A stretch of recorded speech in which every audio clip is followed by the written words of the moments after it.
And welcome to my YouTube channel my classroom.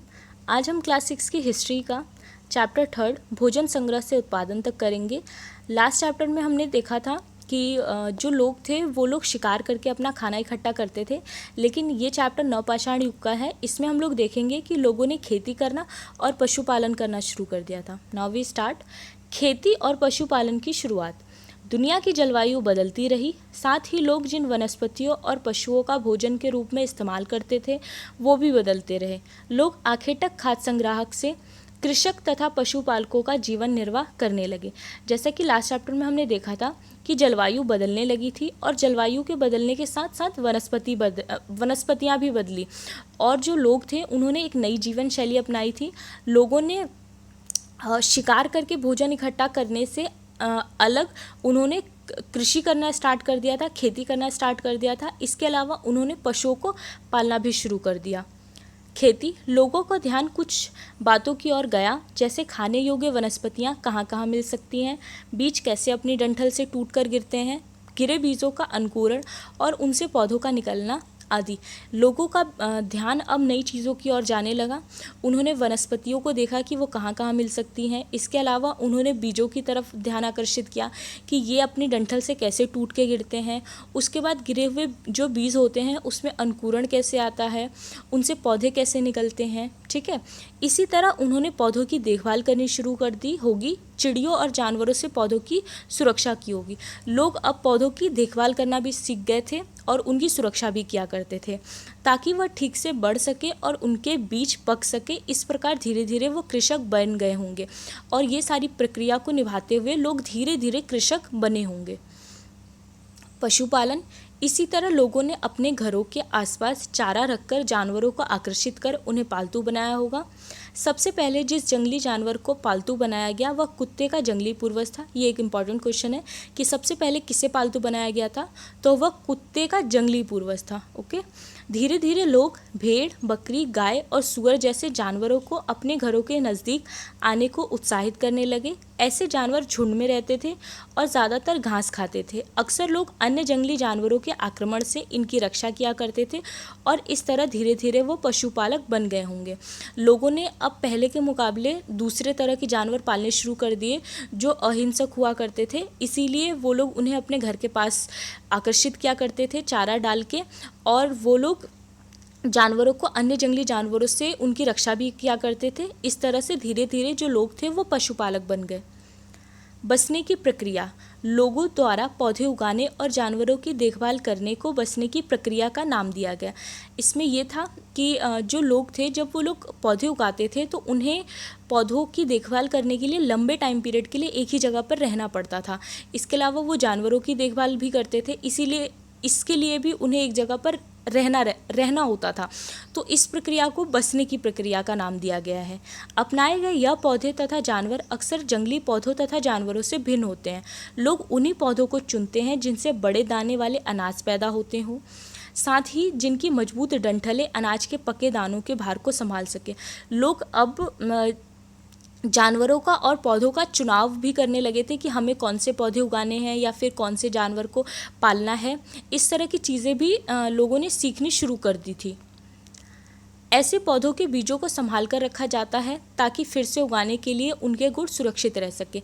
इसके अलावा उन्होंने बीजों को संभाल के रखना भी शुरू कर दिया था ताकि नेक्स्ट टाइम वो उसका इस्तेमाल कर सके। उन्हीं जानवरों को चुना जाता है जो आमतौर पर अहिंसक होते हैं। उन्हीं जानवरों को लोग चुनते थे जो अहिंसक होते थे, जो इंसानों को कोई नुकसान ना पहुंचाए। इसीलिए हम देखते हैं कि पाले गए जानवर तथा कृषि के लिए अपनाए गए पौधे जंगली जानवरों तथा पौधों से धीरे धीरे भिन्न होते गए। ठीक है, पहले के मुकाबले अब जानवर और जो कृषि थी वो दोनों ही चीज़ें पहले के मुकाबले काफ़ी अलग होती गई। बसने की प्रक्रिया पूरी दुनिया में धीरे धीरे चलती रही। यह करीब 12,000 साल पहले शुरू हुई।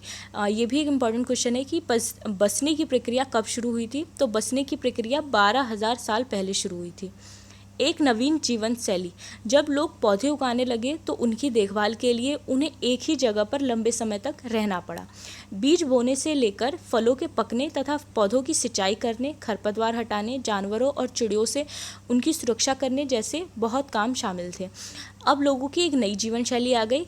यहाँ पर लोग एक स्थान पर लंबे समय तक रहने लगे क्योंकि उन्हें पौधों की देखभाल करनी होती थी, उनसे खरपतवार हटाना होता था, जानवरों से उनकी सुरक्षा भी करनी होती थी।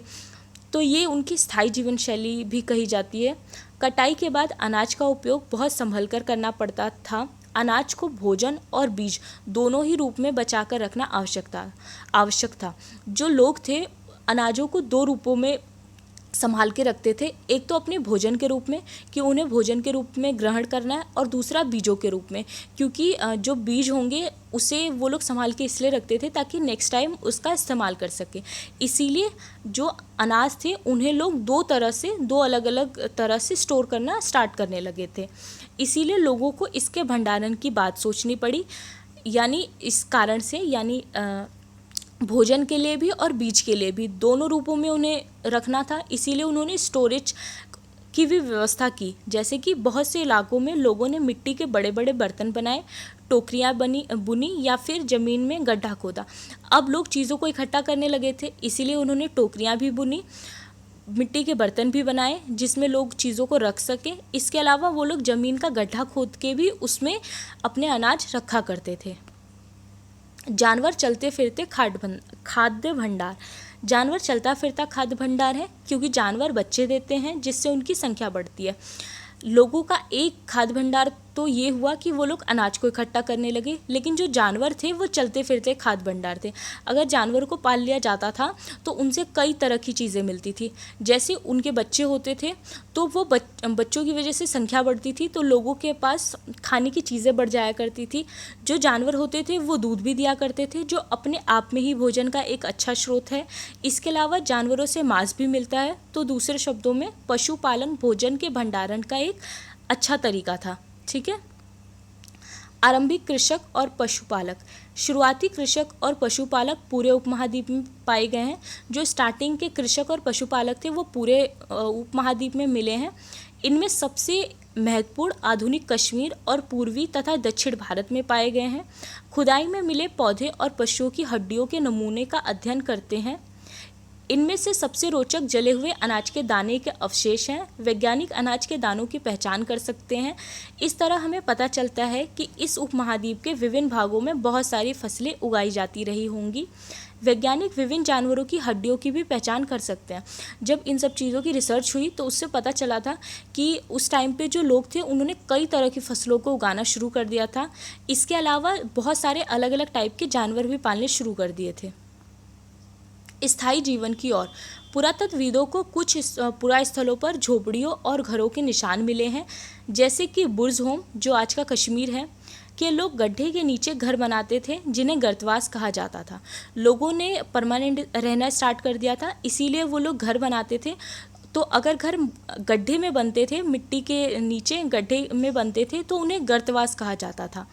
इनमें उतरने के लिए सीढ़ियाँ होती थी, इससे उन्हें ठंड के मौसम में सुरक्षा मिलती होगी, इसलिए शायद वो लोग ऐसा घर बनाते थे ताकि वो ठंड के मौसम में खुद को सुरक्षित कर सके। बहुत सारी जगहों से पत्थर के औजार मिले हैं। इनमें से कई ऐसे हैं जो पुरापाषाण युगीन उपकरणों से भिन्न हैं, इसीलिए इन्हें नवपाषाण युग का माना गया है। अब जो नवपाषाण युग में औजार मिले हैं वो मध्य पाषाण से या पुरापाषाण से काफ़ी अलग होते थे। जैसे कि ये औजार, ये पुरापाषाण के औजारों से काफ़ी अलग हैं। ओखली और मूसल का प्रयोग अनाज तथा वनस्पतियों से प्राप्त अन्य चीज़ों को पीसने के लिए किया जाता था। लोगों ने जैसे जैसे खेती करना, पशुपालन करना और उसके बाद उसको स्टोर करना शुरू कर दिया था, तो अब लोगों ने एक और नई चीज़ सीख ली, चीज़ों को पीसना। तो ओखली और मूसल, इन दो चीज़ों का वो लोग इस्तेमाल करते थे अनाज और वनस्पतियों को पीसने के लिए। नवपाषाण युग के पुरास्थलों से कई प्रकार के मिट्टी के बर्तन मिले हैं। कभी कभी इन पर अलंकरण भी किया जाता था। बर्तनों का उपयोग चीज़ों को रखने के लिए किया जाता था।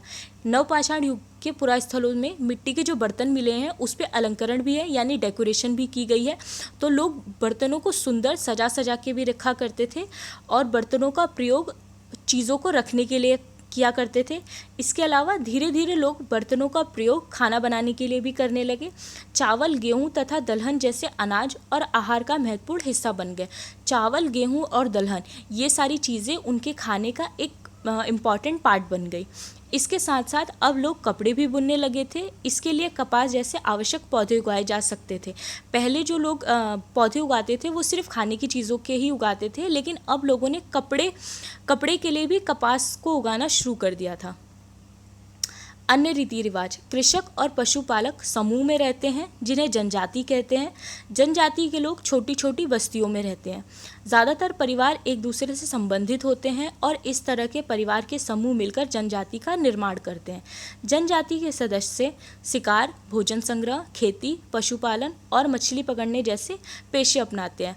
अक्सर महिलाएं खेती का सारा काम करती हैं। जो कृषक और पशुपालक थे वो दोनों समूह मिलकर जनजाति बनाते हैं, और जो जनजाति होते हैं वो छोटी छोटी बस्तियों में रहते थे। ज़्यादातर परिवार एक दूसरे से संबंधित ही होते थे और इस तरह से उनके परिवार मिलकर जनजाति बनाते थे, जिनका महत्वपूर्ण काम था भोजन संग्रह करना, खेती करना, पशुपालन करना, मछली पकड़ना। ये सारा उनका इम्पोर्टेंट काम था। इसके अलावा जो उनकी महिलाएं थी वो खेती का सारा कामकाज देखती थी। मेहरगढ़, नवपाषाण युग का एक इम्पॉर्टेंट टॉपिक है मेहरगढ़। मेहरगढ़ वह स्थान है जहाँ के स्त्री पुरुष ने इस इलाके में सबसे पहले जौ, गेहूं उगाना और भेड़ बकरी पालना सीखा था। मेहरगढ़ के जो स्त्री पुरुष थे उन्होंने जौ को, गेहूं को उगाना सीखा था। इसके अलावा भेड़ और बकरी को भी वो पाला करते थे। यहाँ खुदाई में सबसे पहले के स्तरों से पुरातत्वविद को विभिन्न प्रकार के जानवरों की हड्डियाँ मिली। इनमें हिरण तथा सूअर जैसे जंगली जानवरों की हड्डियां भी शामिल हैं। उसके बाद के स्तरों से भेड़ और बकरियों की हड्डियां ज़्यादा मिली हैं। उसके ऊपर ज़्यादातर मवेशियों की हड्डियां मिली हैं। जैसे कि जब लोग एक ही स्थान पर लंबे समय तक रहते थे तो जब वो लोग उस जगह को छोड़ के चले जाते थे तो वहाँ पे टीले बन गए। जैसे कि आमतौर पर लोग जहाँ रहते हैं घर टूटने पर दोबारा वो लोग वहीं घर बना लिया करते थे, तो टूटे फूटे सामान और कूड़ा करकट भी घरों के आसपास जमा होते रहते थे। इन कारणों से बस्ती की ज़मीन धीरे धीरे ऊंची होती रहती थी और फिर सैकड़ों सालों के बाद वहाँ एक टीला बन जाता था, कुछ इस तरह का। तो टीला जब बन जाता था, इसीलिए जब टीले की खुदाई की जाती थी तो उसका सबसे निचला स्तर सबसे ऊपर होता था, ठीक है, और उसके बाद के स्तर बाद के युगों के होते थे। यही ऊपरी तथा निचली तहें आमतौर पर स्तरों के रूप में जानी जाती है। जैसे कि जो फोर्थ है, एक मिनट, जैसे कि जो फोर्थ है ये सबसे पुराना माना जाएगा और धीरे धीरे जैसे जैसे ये ऊपर की ओर उठने लगे थे तो ये सबसे नया माना जाएगा। जब लोग एक स्थान को छोड़ जब उनके घर वगैरह टूट जाते थे तो वो उसी के ऊपर दोबारा घर बनाते थे, तो जो सबसे पुरानी चीज़ें होती थी वो सबसे नीचे दब जाया करती थी, तो इसे ही इन्होंने स्तर का नाम दिया है। तो जो सबसे ऊपर है वो सबसे नया माना जाता था और जो सबसे नीचे है वो सबसे पुराना माना जाएगा। तो यहाँ खुदाई में सबसे पहले के स्तर से पुरातत्वविद को विभिन्न प्रकार के जानवर की हड्डी मिली है। इनमें हिरण तथा सूअर जैसे जंगली जानवरों की हड्डियाँ भी शामिल हैं। उसके बाद के स्तरों में भेड़ और बकरियों की हड्डियाँ मिली हैं और उसके ऊपर ज़्यादातर मवेशियों की हड्डियाँ मिली हैं, ठीक है। अब आता है मेहरगढ़ में इसके अलावा चौकोर तथा आयताकार घरों के अवशेष भी मिले हैं। कुछ इस तरह के मेहरगढ़ के घर कुछ इस तरह के होते थे जो 4 भागों में बटे होते थे और ये आयताकार होते थे। प्रत्येक घर में 4 या उससे ज़्यादा कमरे हैं जिनमें से कुछ संभवतः भंडारण के काम आते होंगे।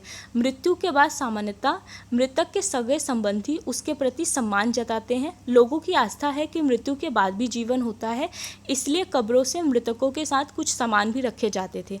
मेहरगढ़ में ऐसी कई कब्रें मिली हैं। एक कब्र में मृतक के साथ एक बकरी को भी दफनाया गया था।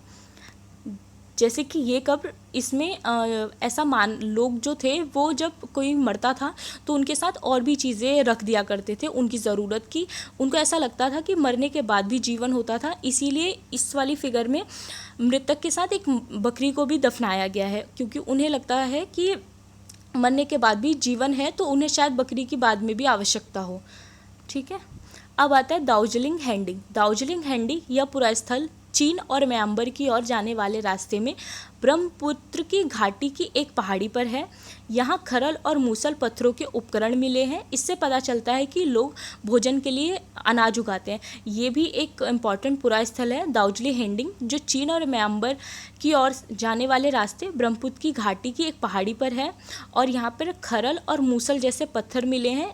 इससे पता चलता है कि लोग जो थे वो भोजन के लिए अनाज उगाते थे। जहाँ पर जेडाइट पत्थर भी मिला है। यह पत्थर चीन से आया होगा। दार्जिलिंग हैंडिंग में जेडाइट पत्थर मिला है। ठीक है, थैंक यू सो मच।